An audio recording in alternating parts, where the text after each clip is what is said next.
Look, the Lamb of God who takes away the sin of the world. These are the words of John the Baptist that he announced to his disciples, when Jesus came nearby the River Jordan at the time of Jesus' baptism. The two disciples listening were Andrew and the Apostle John, and they heard John the Baptist say, "Look, the Lamb of God." And it was after this that these two disciples followed Jesus and became disciples of Jesus. Why would John the Baptist call Jesus the Lamb of God?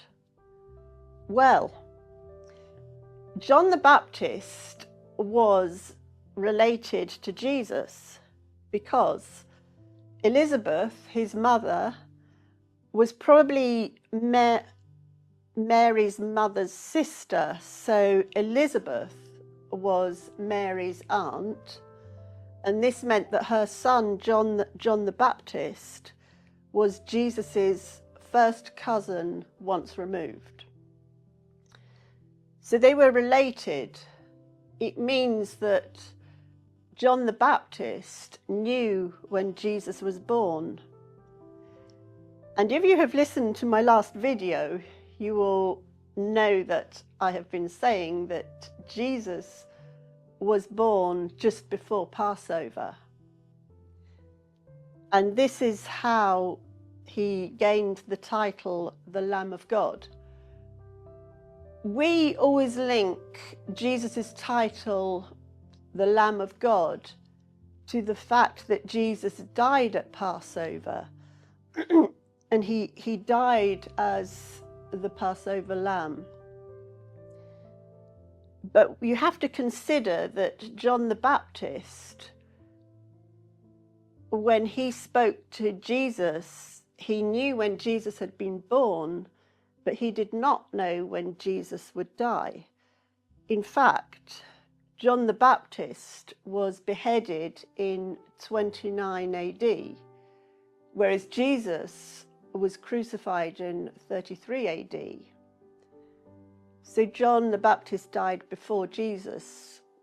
Therefore, this title comes from his birth, rather than initially from his birth and not his death.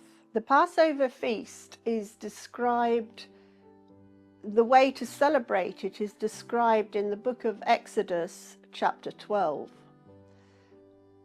In Exodus chapter 12, the instructions are to choose each family should choose a lamb, and the lamb must be chosen on 10 Nisan.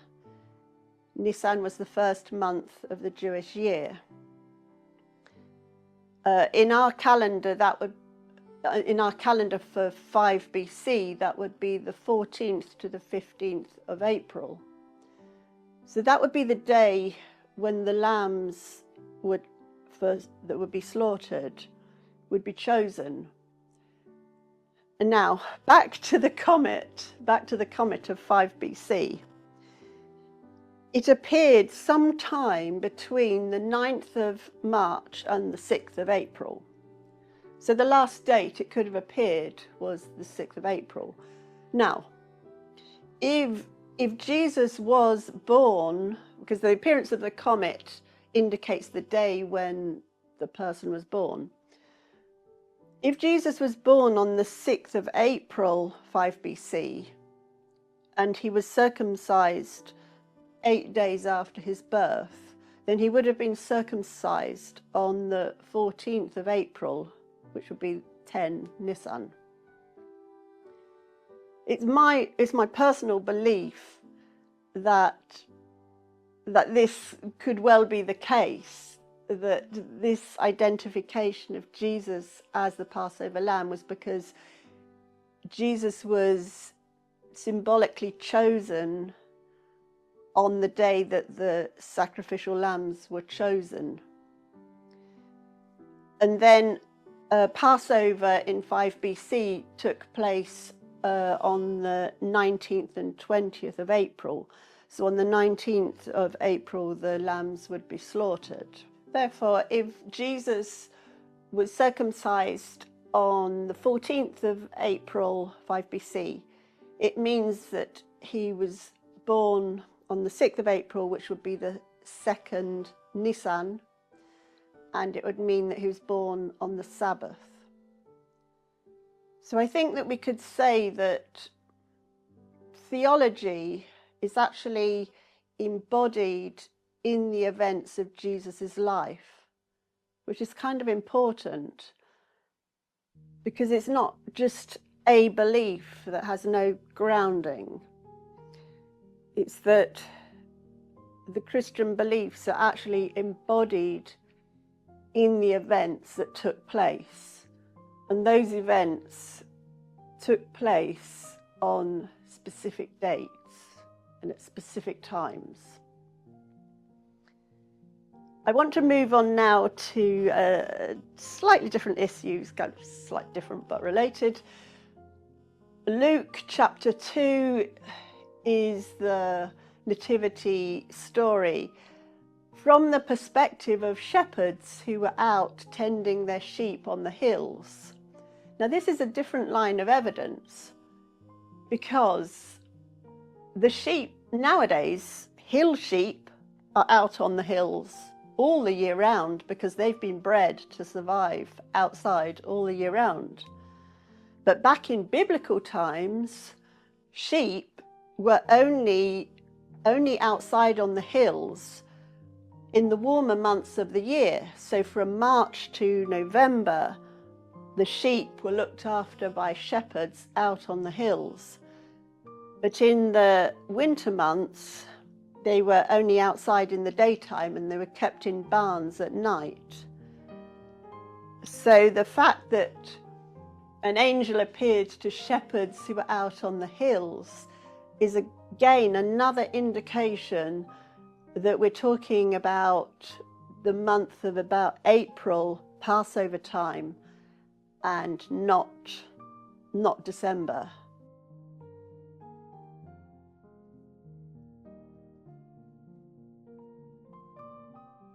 In Luke chapter 2, it actually says 3 times that the sign will be that the baby will be found in a manger.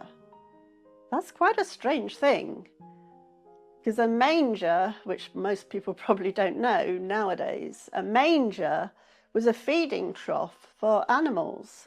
It was a trough full of hay. And we're sort of given to believe that Mary put her baby in the manger because she didn't have a cot available or a cradle. However, I actually happen to know, having lived abroad, that cots is just a modern invention. Newborn babies did not sleep in cots in ancient times and in former times. So the shepherds come down from the hills and they bring their sheep with them and they bring the lambs with them, and they go to the stable, find Jesus, and he's discovered, as the sign was told to them, lying in a manger.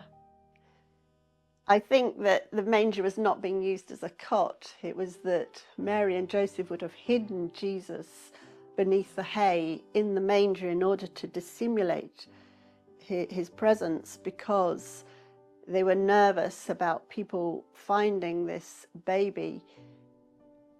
But when they found out that the shepherds were there for good purposes, they saw Jesus and they worshipped Jesus. So that's another story about the lambs and the sheep. Okay, I want to finish on this final section about the flight to Egypt, when Joseph took Mary and the baby and they fled to Egypt in order to protect this special baby's life. Now, as I have said previously, the Star of Bethlehem, which are believed to be a comet, and a particular comet, catalogue number 63, was visible for 70 days, which is a very long time. Now, why would it be visible for so long? Well, first of all, I mean, the Magi did not reach Bethlehem for a very long time. They were probably held up in the palace, Herod's palace, for a very long time, because it would only have taken them about 16 days on camelback to get from Media to Jerusalem. But nearly 2.5 months later, they finally arrive at Bethlehem. In the meantime, what had happened is Jesus, 40 days after his birth, had been taken by Joseph and Mary to the temple for his dedication, because the firstborn male of each family had to be dedicated to the Lord 40 days after their birth. So they would have had time to do that, and then return to Bethlehem, well, not to a stable, but by this time they would have been staying in a house, maybe the family house, because Joseph came from Bethlehem. The Magi visit, they finally arrive, and they find the baby king, and they give him their gifts of gold, frankincense, and myrrh. And it seems to have been just the next day after this visit that Joseph and Mary take Jesus and they flee to Egypt. First of all, the gifts probably came in handy, because you'd have to finance this trip, a trip to Egypt, which could have taken 2 years. I mean, they could have been there for 2 years. But there's another thing that you can observe is Herod delayed the Magi so that they couldn't go straight on their way, straight to Bethlehem. They were delayed for a very, very long time in Jerusalem before they reached Bethlehem. And this Herod was trying to thwart what they wanted to do, which was to pay homage to the newborn king. But what has been done against the plans of God can actually be turned to serve the plans of God, because maybe it's possible that the delay in this visit and this journey meant that it was now no longer April and Passover, it was now mid-June. And for Joseph and Mary with Jesus, who had to flee to Egypt, in fact, mid-June was probably the best month for them to flee, because formerly the River Nile would flood every year. I mean, it doesn't flood now because it's got flood defences that prevent it from flooding. But in ancient times, it flooded every year. But the month when the River Nile was at its lowest was in June.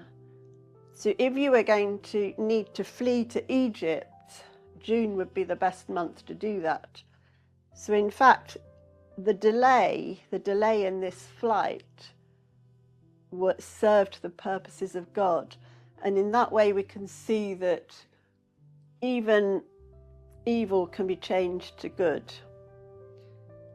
And all things return to God. All things can actually serve his purposes.